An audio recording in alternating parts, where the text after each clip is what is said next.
Hey, folks. Hey, everybody. Hey, yeah. Welcome to the 52nd episode of Quarkus Insights. So there's 52 weeks in a year, right? But we're over a year now. We're a year and a half. So we're doing pretty good. And we have a special guest here today, Martin, who has been on the show before, right? Yep. Excellent. So what is it, second, third time? I think it's second time. You talked about Qt last time. Right. Excellent. So I guess before we hit it off, Steve, you want to give an update for the world tour? What's going on there? I do. Look, I've got a t-shirt. That's the most important news to share with everybody. If you want one of these, as always, world tour, usual sort of thing, visit your local jug, go to Quarkus.io, look at the world tour thing and see whether there's one coming up there. If not, reach out to us and say you want one. Or the other option is to give us a really good story about why we should send you a t-shirt. Send us some information about what you're doing at Quarkus, and maybe we'll send you a t-shirt. They're really good. That's it. Over to you, George. Excellent. So news this week, we have 200CR3. So this is our third candidate and hopefully last candidate release before we go to final. Jason, you want to give an update on what we did with the 2.0 final schedule? Yeah, so essentially we're looking at, I believe it's end of June, if I remember correctly. If you go to the main Quarkus website, there's a wiki for release, and we try to keep that as up to date as possible. And so once we kind of kick the tires a bit on this this last CR, we want to make sure the release is pretty good quality. So please help us out. Please give it a shot, and let us know how it works for you. If you run into any problems, any pain points, that kind of thing. Yeah, because we recently found out that when we call release alpha, a lot of people don't try it. As soon as we start calling it CR, everybody's flocking to it. So yeah, as you're close, the last chance probably to get feedback in for us for the 2.0 final release. So yeah, make the best of it. All right. So any other news anybody has to share? Okay, I'll take that as a no. I think that's so. Martin, what do you have for us today? Yeah. So today we should talk about. First of all, maybe introduce yourself for like the folks that weren't on the Qt talk last time. Sorry about that. So my name is Martin Kouba, and I work as a software engineer at Red Hat for many years. And the last couple of years I spent working on Quarkus, and be it the core libraries like Arc, which is our CDI implementation, or other extensions such as Qt and Scheduler and so on. And today I should talk about Gizmo, which is a tiny library we have in Quarkus, and this library should basically allow us to generate a bytecode. I don't know whether I can say like in a more friendly way, but at least we try to simplify stuff. So it's again, it's called Gizmo, and maybe Georgios, you can share a link to the project because it's an open source project and it's hosted under the Quarkus.io organization. It's licensed under Apache license, I believe. It can be used standalone, but it was developed specifically for Quarkus, of course. And it's basically a very thin layer on top of ASM, which is a well-known library for bytecode manipulation. So probably. So is it this link? Sorry, just checking. Yes. Yep. Cool. So, well, this link is actually linked to the demo we have today, but if you pause, this one, that's the correct one. As I said, it's an open source project, so feel free to check out the project and contribute, because of course it was developed under Quarkus, but it's definitely not feature complete, so you can find bugs and implement features and so on. Martin, do you want to talk a little bit about the, what the motivation for Gizmo was, like how it came about? And yes, I was just about to say that Gizmo is actually a tool to generate the bytecode, because in Quarkus, unlike in other frameworks, we don't generate the source, which is then compiled and then use your application. But we decided to generate the bytecode directly because it's much faster and much more efficient. So that's our motivation. So you're essentially giving away our secrets, right? Yeah, that's it.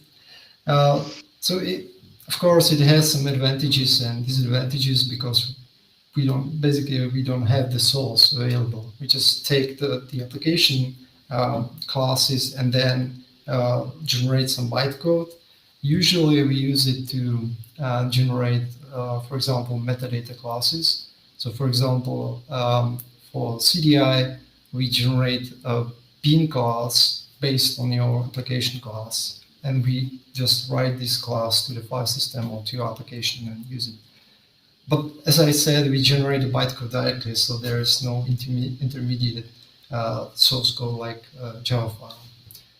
And yeah, does it answer your question, Jason? Oh. So Jason, absolutely, it does. Okay. Since you guys were around like from the very start, right?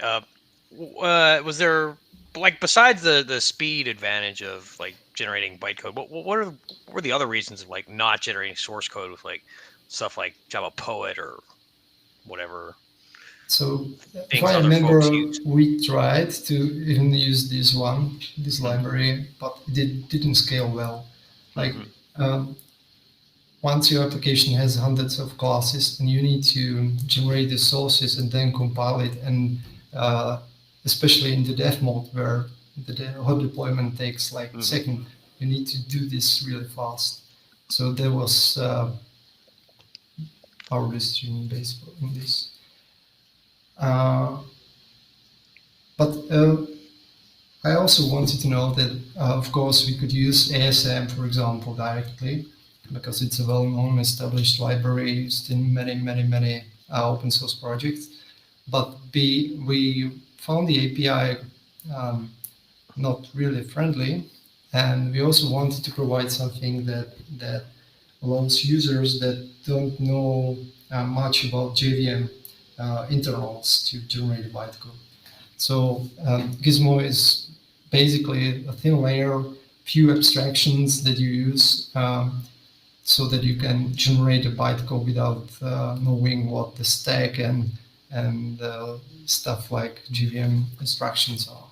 Of course, it works really well for simple stuff, but once you start generate some more complex classes and more complex logic, you will probably need some basic knowledge of Jvm instructions, because you need to debug the generated bytecode and find the problems and so on.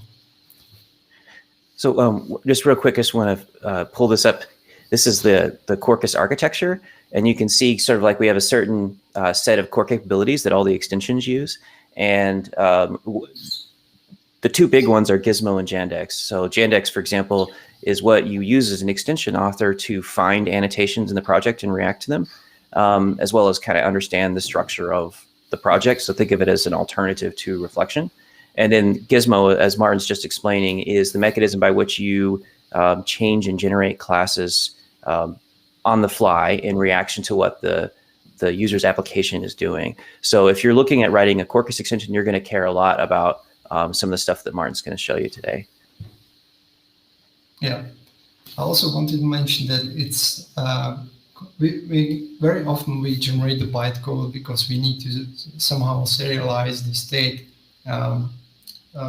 For example, some information found during the build, so that we can easily use this information at runtime. So we just store the information in the bytecode. That's why we generate a lot of classes.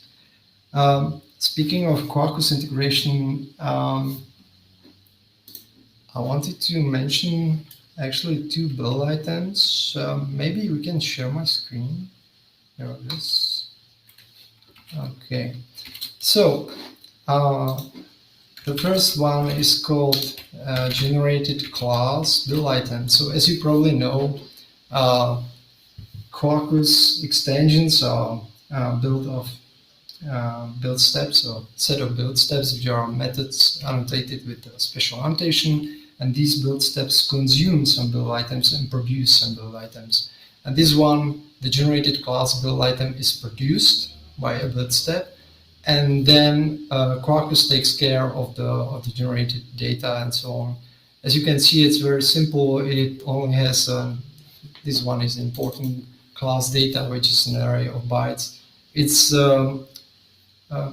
does not depend on Gizmo, so you can actually use any bytecode generator you want to, but we recommend you to use Gizmo, of course.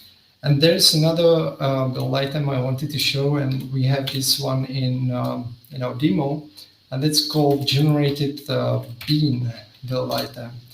This one is very similar, but the difference is that for this class, generated class, we also register it automatically as a CDI bean. So it's very convenient if you know that you are going to generate something that should be injectable in application code, for example. Okay, so I think we can go to the example. Yeah, sure. Well, do you have any questions, guys? I don't, not yet. And anybody in the chat or watching, like, feel free to ask anything. Especially like if you've played with extensions, then what Martin's going to show you is like super interesting. And since like writing extensions is not as easy as writing an application, you might have stumbled on issues before, so this is a great time to ask. Yeah, so I'm going to talk a little bit about our demo. It's maybe you guys can share the link. It's a very simple demo where we have an extension, which is a simple Maven project with two modules, the deployment one and the runtime module.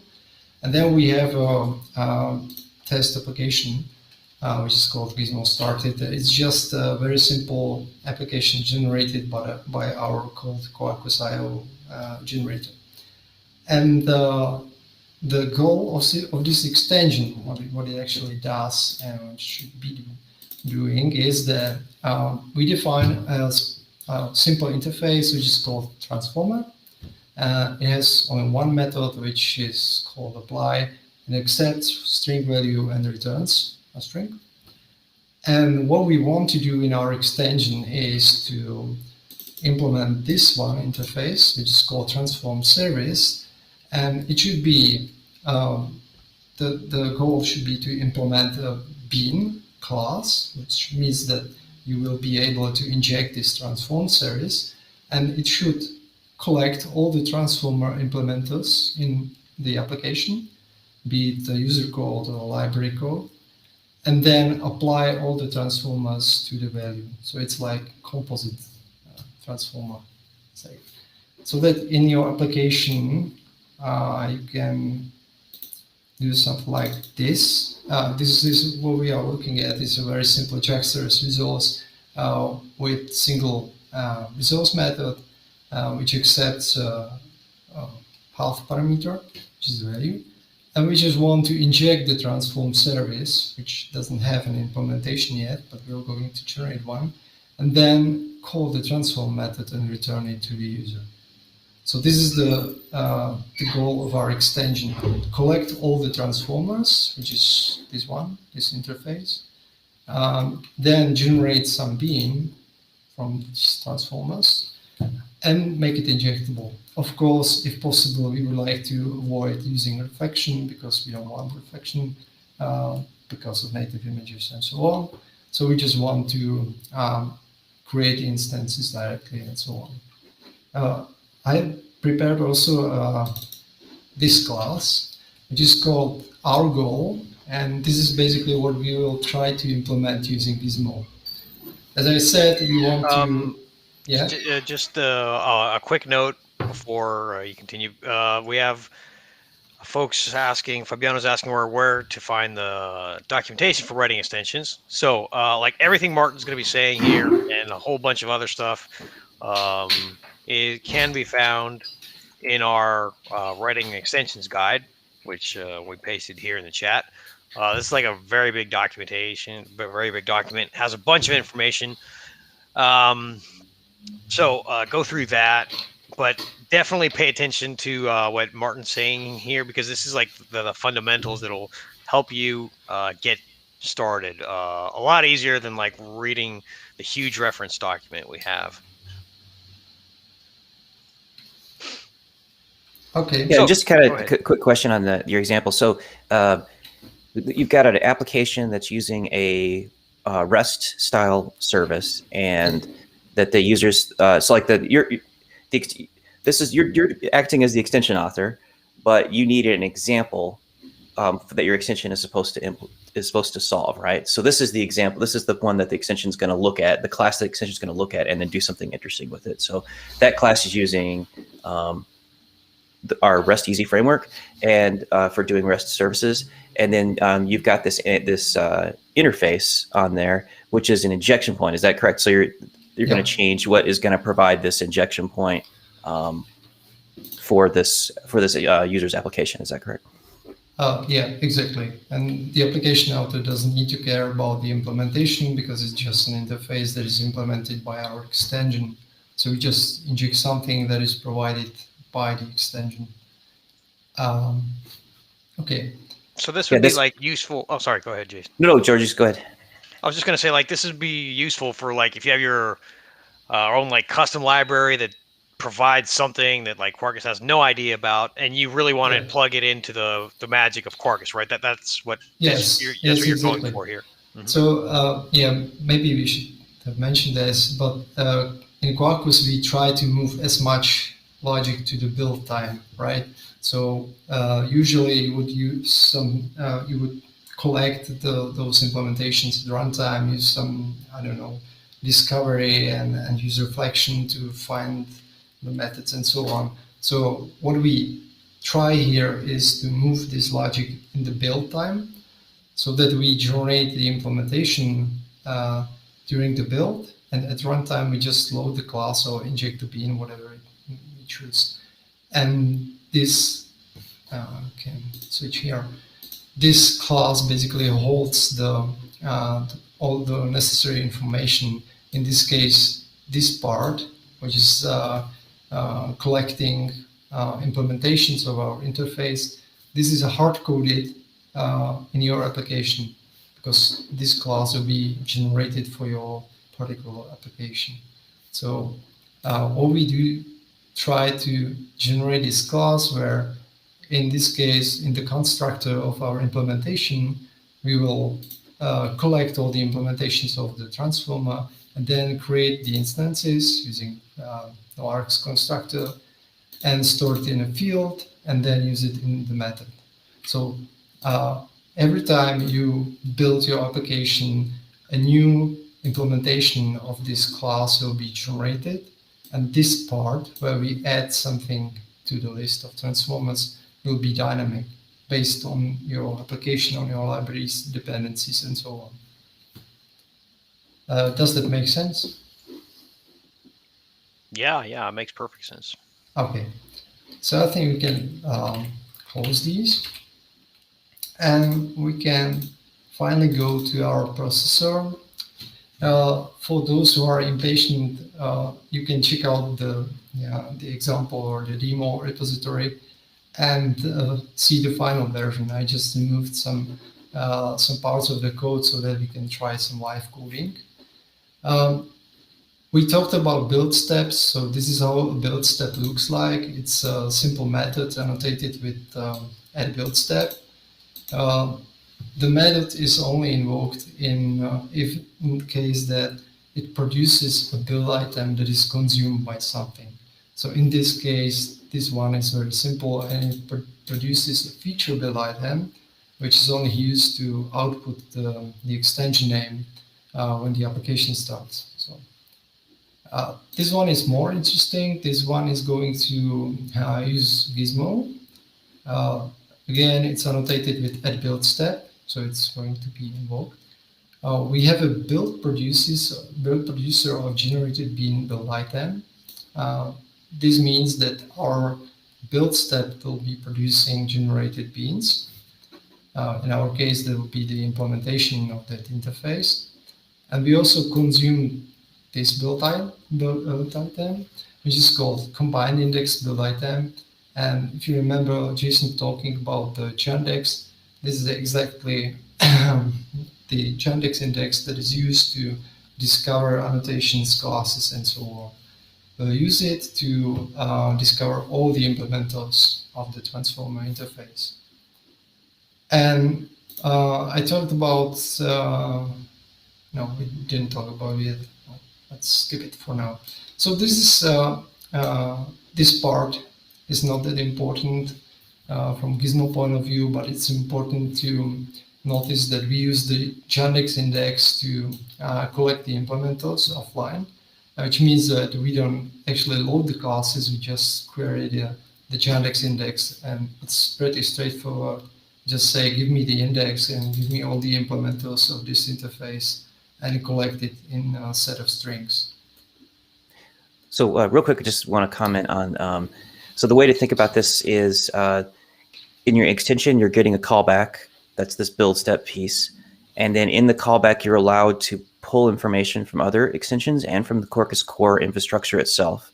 So this example of using the index, what Quarkus is doing is on the build start, it actually scans all the classes in the application for you, and it puts it in this index, which Martin is using in this example here. So that this query is just saying, you know, get every class in the user's project which implements the transformer interface. So that's where he's going to do something interesting with that, like you saw in the previous code example. Yeah, exactly. And maybe you should know that, again, the combined index build item is just produced by another build step somewhere else, by some other extension of Quarkus core. So Quarkus basically builds some kind of dependency tree, and it knows where to inject which build item. Yeah, and this one is finally using Gizmo API. I'm using Triad Resources block here because this is the class creator, which is the say fundamental part of the API. It's auto-closable, so that I can be sure that the close method will be called automatically at the end of the block. And it's auto-closable, and its close method basically what it does is it says, here is the bytecode, do something with this. And in case of Quarkus, we take the bytecode and generate it, or create the build item which contains the bytecode, array data, and so on. So we use the Triad Resources, and this is really straightforward. We define the class name, including the package. So in our case, it will be named Generated Transform Service. And we say that it will be implementing Transform Service interface. That's all. And inside this Triad Resources block, we'll modify the class. So we will add annotations, add field, add methods, constructors, and so on. So this one is easy, so that's why I did not remove it yet. This way you can add annotations on the class level. So we wanted to make the implementation class a bean. So we add the application scope annotation, which basically means that the bean will be shared across the whole application. So this is already part of Gizmo API. And we're going to try to add a field, add a method, which is an ORCs constructor, and finally add a method that implements the transform method. Like I said, if you're impatient, just check out the project and you will see the final version of the code that should work. We also have a list of constants here because I wanted to speed up things a little bit. Method descriptor is part of Gizmo API, and it basically describes a method using the Jvm format, so that whenever we try to invoke a method, we have to provide a method descriptor. So in this case, it's again pretty straightforward. This one, for example, is method descriptor of method declared on transformer class, name is apply, return type is string, and accepts string. So maybe before we start some live coding, we can also show a very important information, and that's where does actually the generated code live, because very often it happens that we generate something wrong, and we know we want to debug the bytecode and so on. Yeah, that happens more often than we would like. Yeah, very often. So, just a quick note: if you could write this with like 0 mistakes and that runs like immediately without any mistakes on the generated bytecode, we want to talk to you. Okay, so I'm going to build my project, and I mean the extension, and for now I need to skip the test because I have a test that will fail. And what I wanted to show you is that it's very easy to generate an invalid bytecode, because right now, if you look at this, we create a class that implements transform service. We add an annotation, but we don't implement the transform method, right? So when I run my application in the dev mode, I mean the Gizmo started, which is our example app with the check size results. Takes a little time. Yeah, so it's super easy to generate a class that was like, what, 4 lines of code. The hard part is making that class be correct. Exactly. Of course. Exactly. So I'm going to use our Swagger UI to just try to invoke the method or whatever I will try. So we should get some error in the console. As I said, we generated an invalid bytecode, right? So here we get the abstract method error because we don't have the method implemented. And now the question is, okay, so how do I find out where my class lives and how does it look like, right? So we have several possibilities. The easiest one is to use a special config property that automatically downloads the compiler and attempts to decompile the classes into sources. I'm going to show. Sorry, I need to find it. Yeah. While Martin's doing that, I just said, I don't know if you guys know this or not, but you can, if you can actually do this yourself even without using a bytecode generator.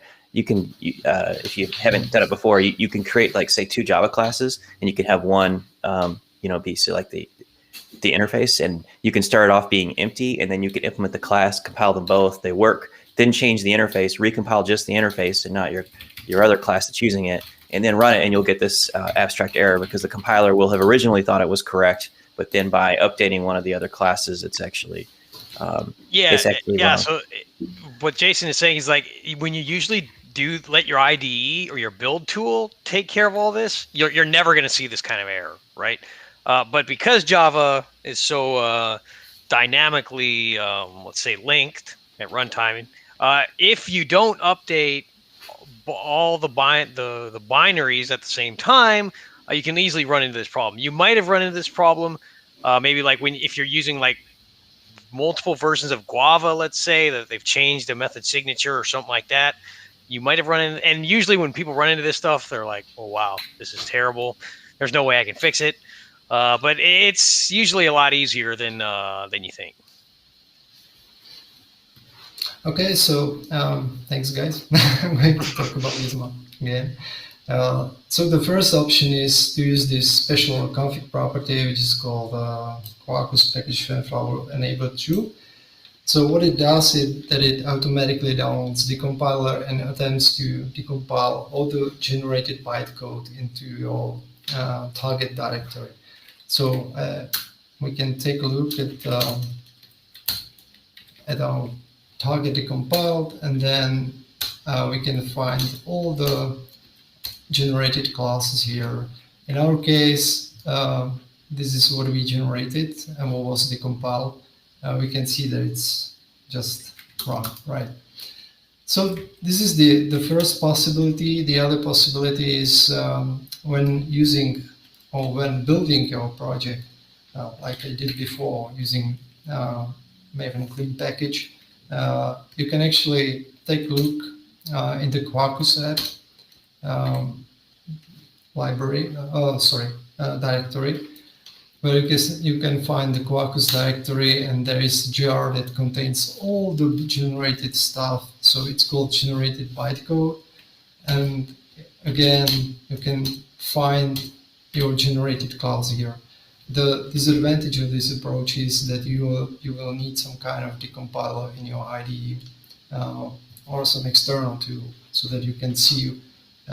Well, you can inspect the bytecode using Jvm Api or other tools, but it's more convenient to use the compiler and see what's going on here. The last note, this 10-flower property and and this approach doesn't work when using development mode or testing, because in that case the generated classes are actually not written to the file system, so that they are only held in memory. Luckily, we can use another option, which is called dumping. In this case, it's called Quarkus debug generated classes, and you can pass any directory on your file system. So it works very similar. It just takes the classes that are generated but held in memory only, and it dumps them to the file system. So if I run it now, it should dump the classes to this directory. Right, not interesting anymore. So I keep feeling like we're ruining the magic with Quarkus, right? We're like opening the door behind how the trick is actually done. It's like the Penn and Teller thing. Yeah, I just wanted to show this so that Quarkus outputs some messages where he says, "Okay, I wrote some generated class to the directory you wanted to." So again, you can take your favorite IDE and take a look at the generated stuff using your decompiler. So it works very similar. Okay, so let's continue with this. We're running out of time. So maybe I will show a few lines, not all the logic I have prepared, because it takes a lot of time. How does it feel to use the Gizmo API? So as I said, we have some abstractions here. Basically, you chain some operations, and these operations return result healths. The advantage of this approach is that you don't need to care about the stack, which normally when writing some JVM bytecode directly, you need to work with the stack all the time. We do this, or Gizmo does it for you. So here we would like to add a field. So I'll start simple, class creator. All the stuff that creates something in Gizmo is called creator. So we'll get field creator and call it transformers, and the type will be list. Remember that we are working on the bytecode level, so there is no there are no generics. So field creator, transformers, field. So we can also continue with, for example, setting some modifiers. As I said, Gizmo is built on top of ASM, so we, for example, are using their constants.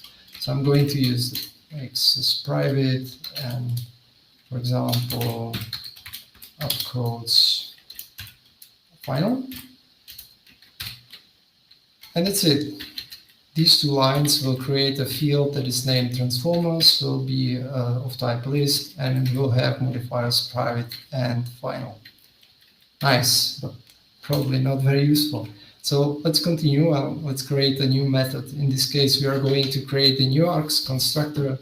And this one is interesting because, like I mentioned in our goal, we're going to implement this one. So we want to collect all the implementations and store it in the instance variable.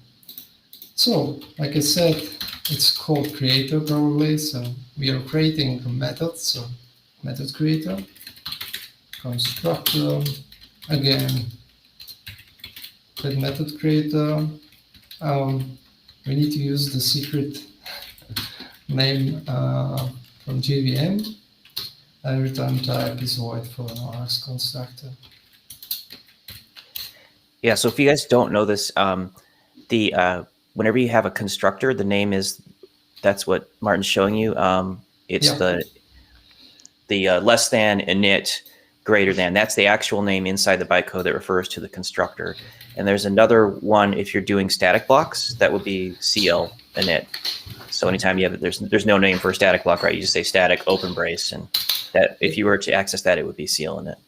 Yeah, actually. Yeah, go ahead. No, I just want to mention one thing, because we are generating the bytecode directly, then we basically take the role of the compiler. That's why sometimes it looks a little bit cumbersome, because we need to, for example, if you have a Java class which has a field which is initialized to some value, then if you compile this class, under the hood compiler generates a constructor that does the work. Right, so we need to do the same here, because we are basically replacing the compiler. So sometimes what we do is it feels a little bit low level. Okay, go ahead, George. Yeah, I just wanted to say that for folks that do like what they're seeing, what they're like, yeah, this might be too niche for me or something like that. I can assure you, if you start to look into this stuff, this will definitely pay off. Like this, I mean, this sort of investment you put will definitely pay off, because it sometimes you just run into problems that are so low level that you really need to understand what your application has actually generated, right? And that's not just for Quarkus. It's like even for the Java compiler.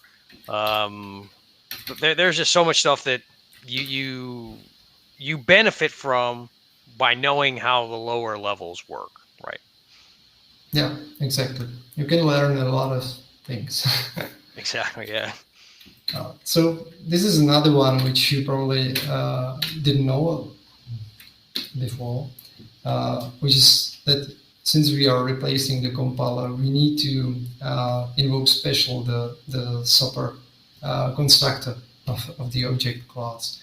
So that's why we use here invoke special method. And very important thing, that's why I stored all these method descriptors down here. Every invoke operation in Gizmo accepts a method descriptor, so that you need to pass the description of the method that should be invoked. And then it accepts some arguments. In this case, it's an no-args constructor, so it only accepts the instance on which we are invoking the operation.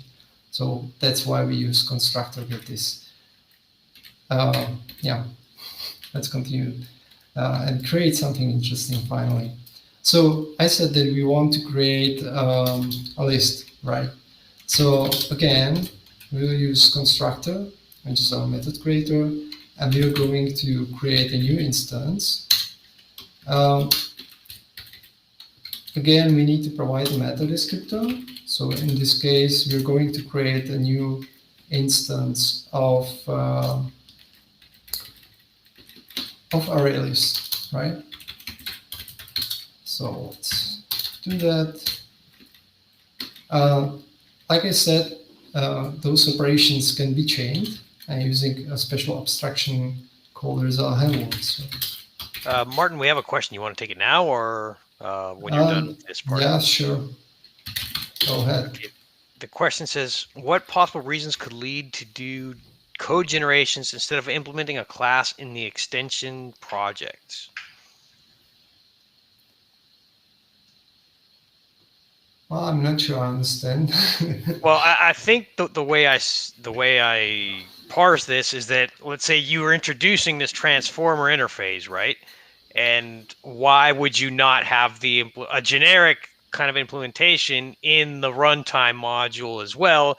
And why would you opt to generate the implementation instead of having the generic one with maybe needs reflection, or maybe where it needs to read annotations at runtime or whatever?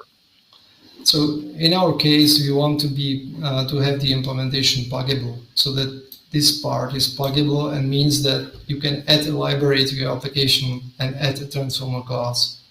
So we can just put the implementation in the extension, because we want to collect all the implementations from the application code, libraries, and so on, and then use them.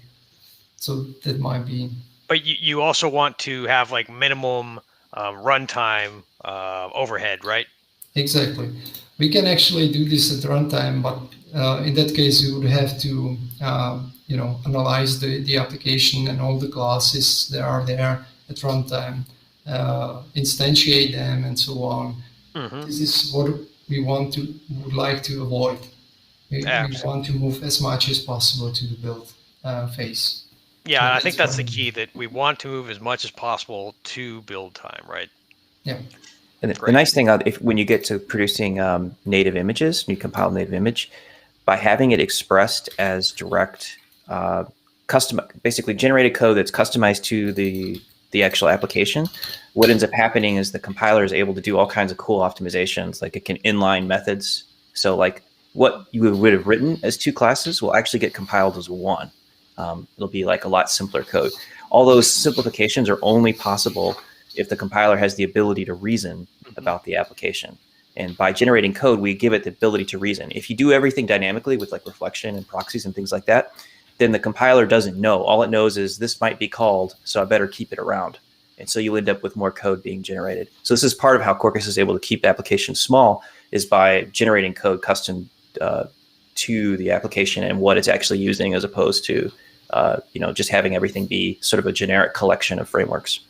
Does that point also apply to like JVM mode in C2? Does like generating this kind of stuff help the C2 compiler as well? Yes. So one of the things, basically, if you think about it, it's like a complexity question, right? So like the simpler the code looks to either the JIT for the JVM or for the compiler, then the faster it's going to be at producing better code. So like C2 has a lot of stuff in it where it will dynamically decide to generate code, but sometimes it can take a while.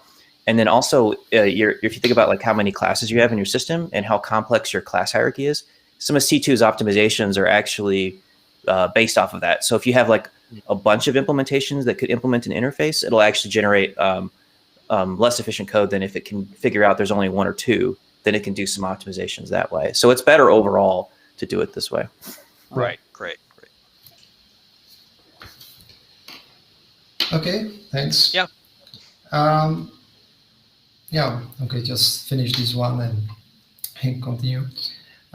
So we wanted to call the new noargs constructors of the transformer class. So it's again very easy.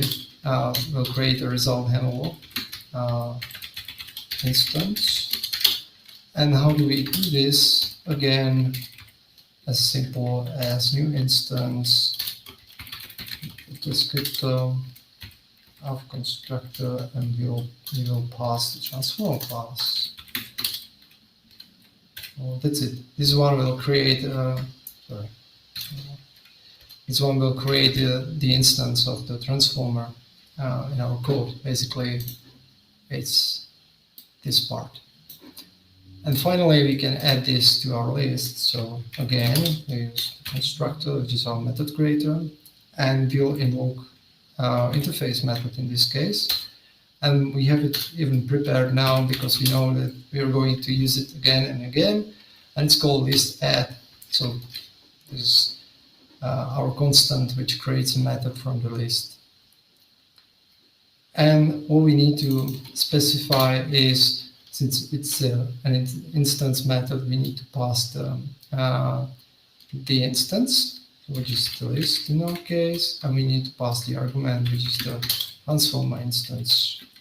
So as you can see, an operation can produce a result handler, and this result handler can be then consumed by the next operation. Also know that we don't care about the stack at all. If you look at the generated bytecode under the hood, you would see that there is a lot of operations or instructions that need to work with the stack so that everything can be invoked correctly. And let's finish this part, and maybe we'll skip the next method, but we should finish this one. We want to continue, and we have a special operation for writing instance field. So call write instance field. Again, we use some kind of descriptor to specify which field should be written to. We can reuse the existing field creator we have. And again, we should specify the instance, which in this case is, again, this, and the value, which is the list.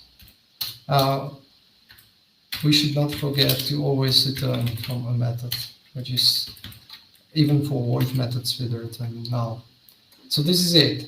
This implementation, if you compare it with our Java code, it's really quite verbose, but it's much easier and much more understandable than those APIs that are built on top of Jvm instructions and so on. Yeah, if you've never worked with bytecode generation before or looked at the Jvm bytecode spec, it's a little weird because it's essentially like a stack-based system. So you'll see like a simple thing like call a method is something like 5 instructions in bytecode. It's like put this argument on the stack, put this second argument on the stack, put this other thing on the stack, grab this description, and you do a bunch of operations like that, and then finally you invoke, you do the invoke virtual or whatever. In this case, in Martin's example, you could see he's just expressing it in kind of like idiomatic Java, but you are having to touch a little bit of the structural stuff that that sometimes Java C hides from you. So it'll never be like completely perfect, but it's a lot easier to use. Quick question, Martin: is result handle? Is that basically like a variable? Is that a way to think about that? Like in that code? Where yes. Under the hood, it's some local variables are created, but there's no need to name them because we use the reference to the result handle. But of course, you can also create named local variables and assign them like you would normally do. I just wanted to show this, which is might look a little bit cryptic, but this is how Jvm instructions look like. So this is, if you take a look at our goal class, which is this one. So this is the constructor we try to implement with Gizmo, and this is how it looks in the bytecode. So like Jason said, you need to work with this stack. You need to say, give me load this variable, put it on the stack, then invoke some method and use the stack, and so on. So it's uncomparable. Yeah, so you could see why you want to generate the source code with those parameters that you showed earlier, because you don't want to just look at the bytecode, even if you do know the bytecode. It like takes a few seconds to kind of figure out exactly what it's doing. Whereas if you just look at the generated source code, then it's just like looking at regular. It's like looking at the matrix. If you're looking at the bytecode. It's like looking at the. Yeah. So maybe back to the result handle.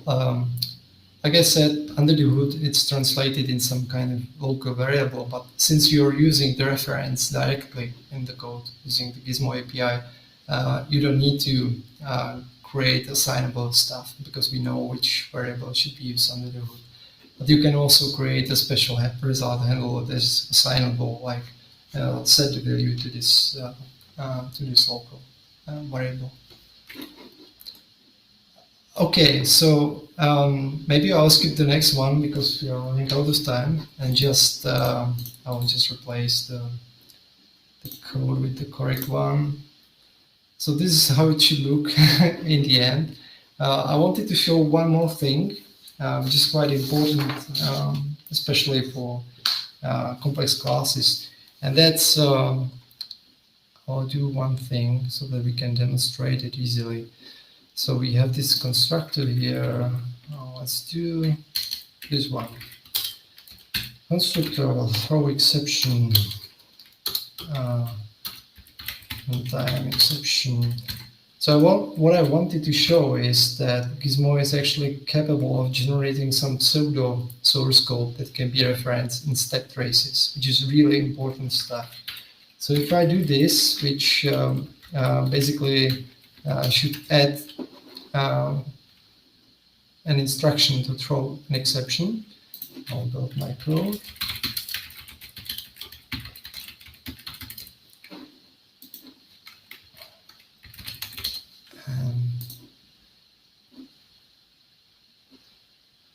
So we're ready, and then we can do run our application.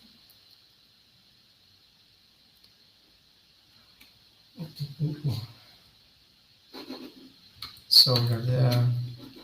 We can try it again.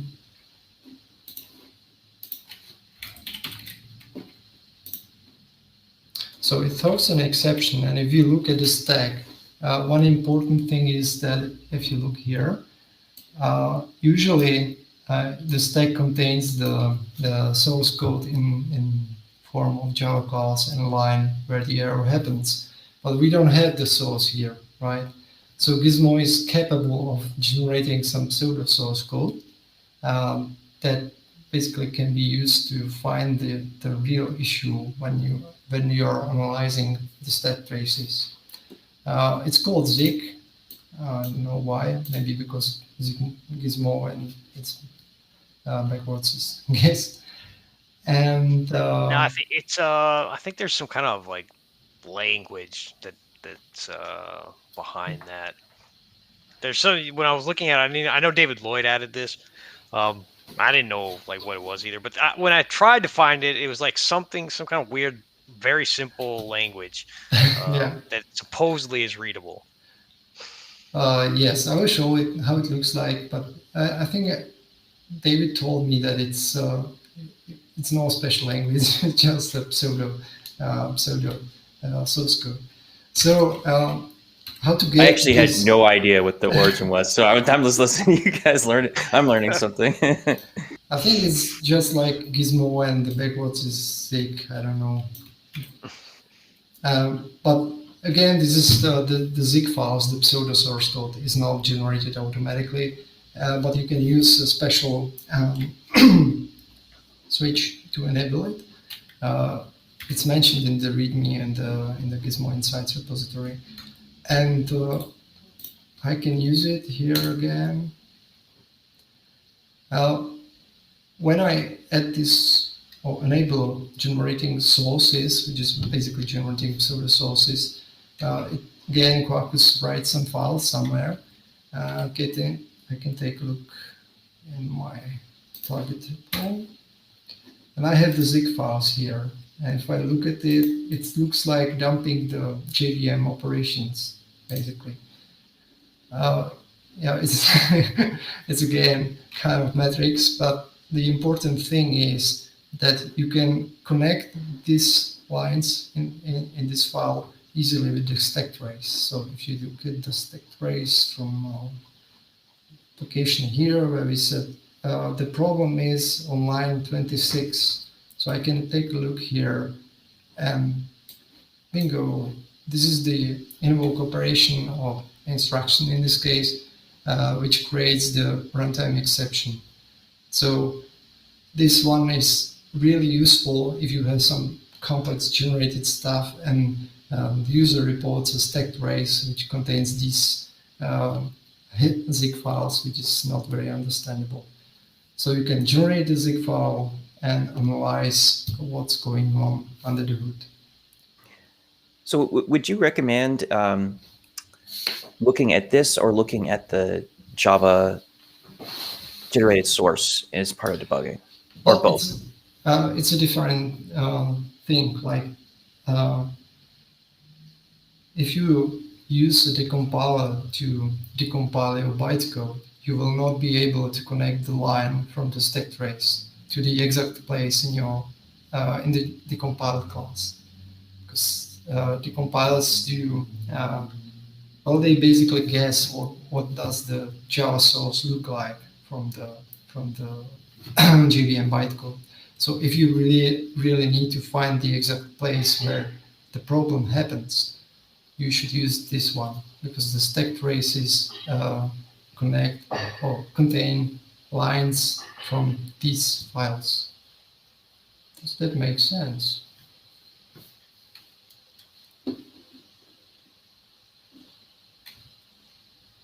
Hi there, guys. Yeah, we're here.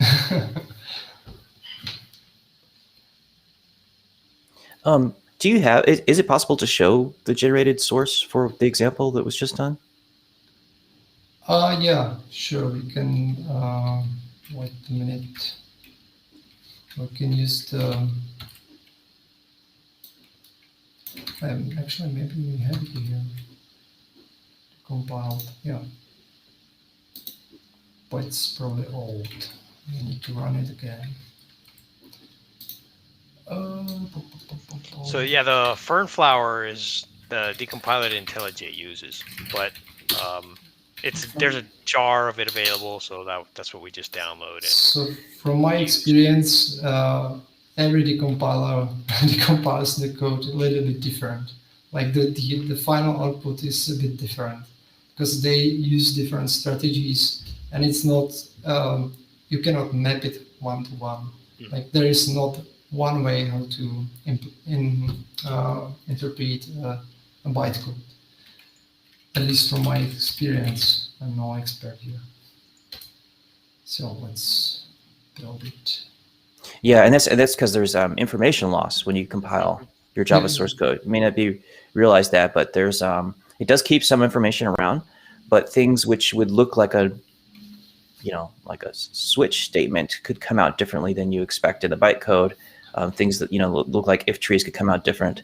Mostly the same thing, but the decompilers, they have to kind of approximate. So they'll say like, okay, this could have been generated by this block of code, so I'm going to generate something that looks like that.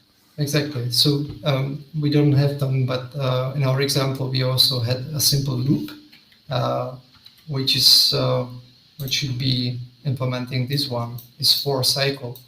But if you look at the generated bytecode, there is no such thing like cycle in for loop or whatever. There is some code, and you have go-to jumps and so on. So it's it's a little bit different. But we can look at the generated class if you want to, and that should be this one. Okay, so this is how the decompiler decompiles our class at the moment. So that's pretty close, yeah.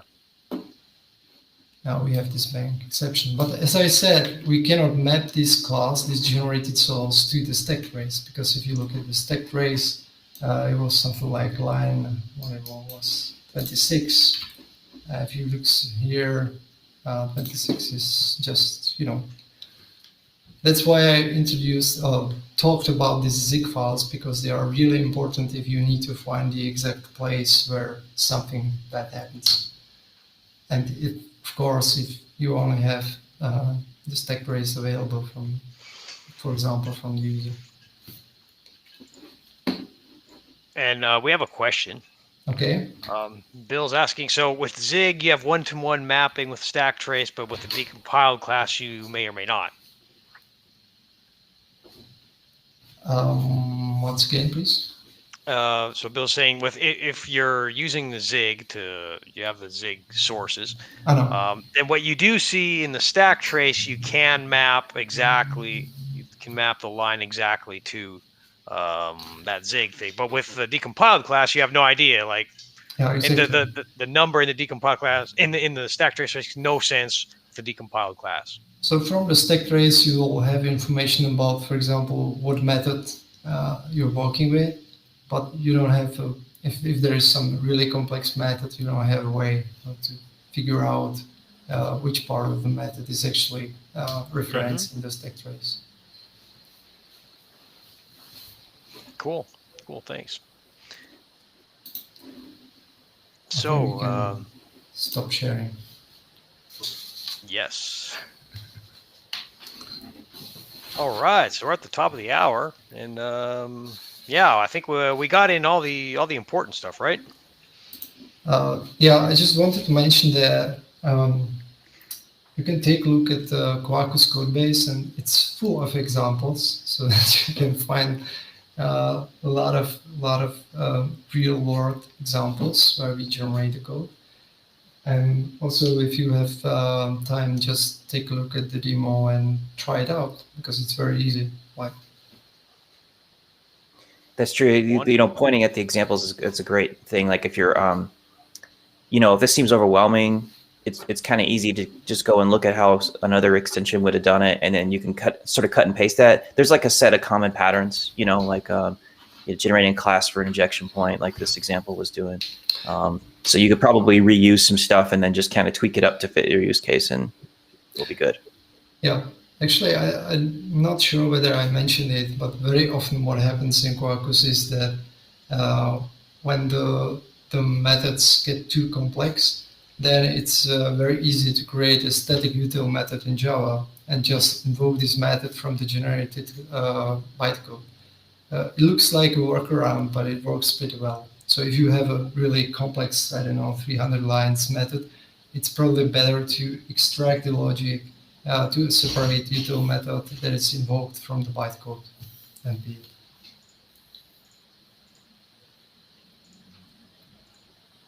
Excellent. Yeah, that's a great point. That was really good, Martin. I was nodding along and following along. All right. So I guess we catch up with everybody next week, right? Yeah. There's no holiday next week or anything, is there?